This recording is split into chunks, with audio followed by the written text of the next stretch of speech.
Assalamu alaikum wa rahmatullahi wa barakatuh. We had a wonderful brother here, which we wanted to introduce to the community. Alhamdulillah, he has a lot to share and a lot that we can benefit and learn from, inshallah. So, if we can have a bit of your attention, and if you're outside, please keep the volume low, inshallah, so whoever wants to focus can focus, inshallah. Assalamu alaikum, brother. What's your name? So, yeah, I guess for Chinese people, names are always a bit of a funny thing because it's always like Jing Wu or like Xing Chang or something. Like nobody can remember. So, like my actual name is Jing Ren. Growing up, I went by Andrew. Like about a year ago, I thought that like it made more sense to go by Muhammad. During Itikaf, now they call me Muhammad Al-Ghanzawi because I'm from Guangzhou in China. Muhammad Al-Ghanzawi, yes. Welcome, brother Muhammad. How long have you been a Muslim for? It's been, this is my third Ramadan. MashaAllah, MashaAllah. So third Ramadan, how's that going? Does it get easier with the years?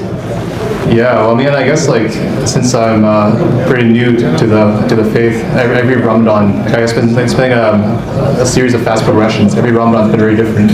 The first two Ramadans were super busy, so like I didn't focus as much on the ritual ibadah. This Ramadan, I'm focusing more on the ritual ibadah, and so yeah, it's definitely like really eye-opening. It's yeah, I guess just spiritually speaking. Yeah, I guess like, you know, when I went into this Ramadan, for me it was like a business transaction, sort of. It's like, you know, like I'm counting my salah, right? I'm counting my taraweehs, my qiyams, trying to see how many nights of prayer I have, doing the math, right? So, okay, I want to have 60 nights of full prayer. Yeah, the hadith is that if you stay until the imam leaves, then you have the full night of prayer for taraweeh. You do it again for qiyam, then you have 2 nights of prayer for one night. And then also you get half a night for isha and half a night for fajr. So I was trying to do the 3 nights every night and try to get 90 nights of prayer. But I was trying to do the math, but it's still like a business transaction. I think like the last 10 nights I've been doing itikaf, staying in the masjid. I've seen brothers that go to the next level. Beyond just the math, there's also the spirit. And so I think that's like the thing that I'm trying to learn more about now. Inshallah. Oh, that's amazing. May Allah allow us to get to that level. Mm-hmm. So you mentioned you've been doing itikaf. Is this your first time? How's that going? Share the experience for the people. Yeah, so this is my first itikaf.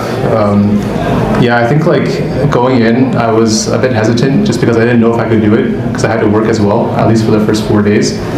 You know, I think it's just like the hadith on having children, right? You're supposed to have like, you know, don't kill your children out of poverty. Don't like not have children because you're afraid you'll be poor, because Allah will make a way. I think Allah also makes a way with time during itikaf. So I managed to survive for the first 4 days, and now I'm on vacation. I'm not staying up all night. I think like one thing that really surprised me is, you know, I think you know, like, it's part of the deen to know the community, right? To know if, for example, who's in need, right? How can you help somebody, right? What does this person do? What does that person do? How can you work together to like make the ummah stronger, right? And now I think it's very difficult to do that in the course of daily life. Like even in Fajr prayer, there's so many brothers I meet. They look like super interesting people, but as soon as Fajr ends, people just like sprint out the door, and you don't have any chance to talk to any of the brothers in the first row or anywhere. So I think itikaf, one really interesting thing is that it's like this magnetic force that draws together people in the community, and we're bound by the deen to like relax a bit and actually spend time to talk to each other. So I think that's been really great. That's wonderful. That's amazing. And inshallah, this will be your last itikaf. I hope you had a positive experience, inshallah. Inshallah. So the question that definitely most people here have on their minds is, what got you interested into Islam? Yeah, so I guess I'll begin with like how I found out a bit, how like, you know, my process of becoming a Muslim. So I was doing a master's in Switzerland, and then you know, a friend from my bachelor's contacted me, asking me to go on a trip to Malaysia, and just me and him for 2 weeks. There was like 2 other people, but you know, by the divine will, they had dropped out at the last minute. Just me and the brother. And it's a very interesting brother also. He's a brother I respected a lot because, you know, he was like one of the top people at Waterloo CS. He's a very smart brother, and he had like this job offer, right, that, you know, would have paid him more than a surgeon, or as much as a surgeon straight out of college. But and he wasn't that practicing up to this point, right? And then at this point, you know, he talked to a few shuyukh, right? And then it was a bit questionable whether this job was haram or halal. And he decided to not take this job. This was his dream job, right? And rejected it because it was questionable. And then he became, from that point, he devoted himself to Deen, became super knowledgeable. So that's like the background, right? And then like flash forward a year, he and I go on this trip for 2 weeks. He's just telling me about the Quran and Hadiths, and I was very impressed by actually like how much clarity a religion can give you in life.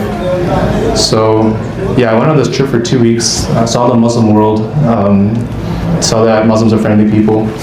I went back to my dorm. I studied Islam for a month, and then I decided to become a Muslim. That's wonderful. Yeah. Do you have any regrets?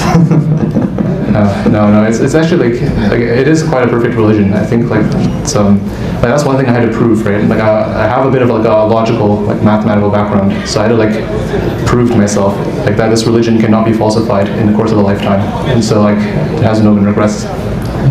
That's amazing. I think majority of us here would be, born into Islam, and we might see an aspect of challenges, but definitely the perspective that you would see would be different. So, what would you say are some of the challenges that within these 3 years you face, whether it's like social norms or family gatherings or whether business or work, challenges that you've seen around? Yeah, well, on like in terms of the human interactions, like I think most people are reasonable people, right? Like, my parents, weren't the biggest fan of my decision at first. There's like whole tropes. Muslims have unfortunately gotten a very bad reputation, largely due to media. But yeah, people are essentially empirical beings, right? We're evidence-driven. The Quran mentions very often that people only essentially cater their desire. Cater to what they can physically witness, right?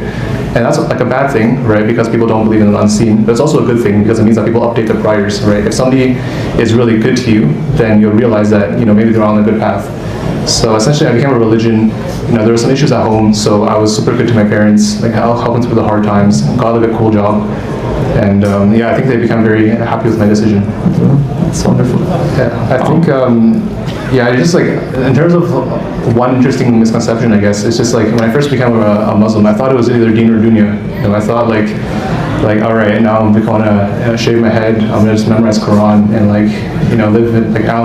live super modest life. And I think that it is very virtuous to live a modest life. In fact, I really strive to do that. But I guess one also has to do it from the position of the upper hand, ideally. So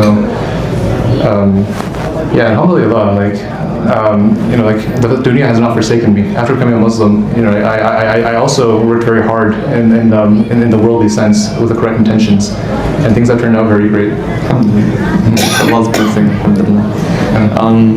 So, what is something that you're working on right now, inshallah, and you have a goal, a target that you want to achieve, whether it's learning Arabic or memorizing the Quran or parts of it?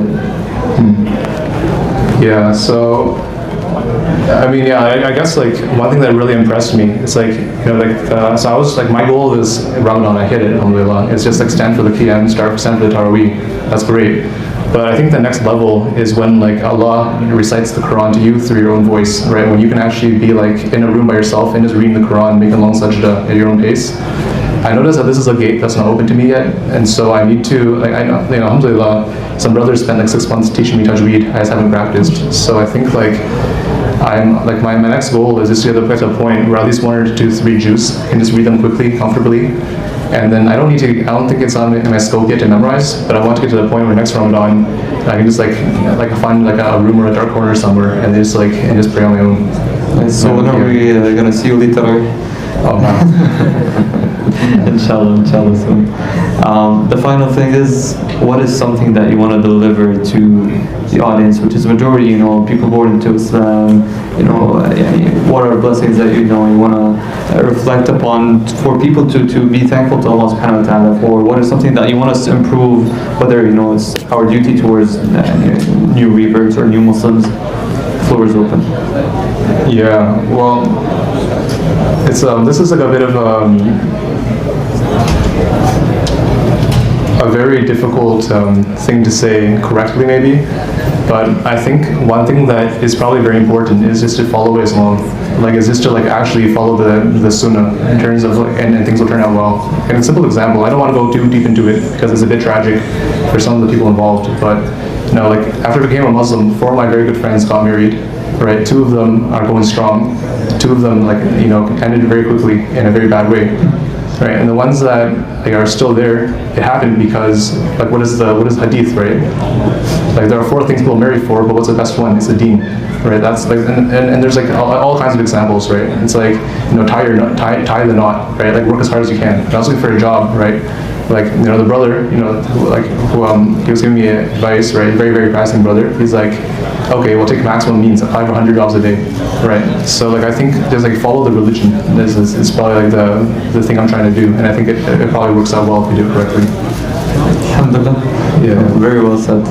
Jazakallah khairan, Brother Muhammad, and may Allah subhanahu wa ta'ala keep you and us steadfast upon the religion and help us bring others as well to this religion. And brothers, it's our duty to give our brothers and sisters who are, you know, have joined the community recently a home and give them a welcoming place and be there for them, inshallah, because alhamdulillah, you know, we've all been blessed to have families, to have the community around us. For them, they're still figuring this out. So it's our duty towards them to be there for them and create that space for them. Jazakumullah khairan. Barakallahu feekum. Wassalamu alaikum wa rahmatullahi wa barakatuh.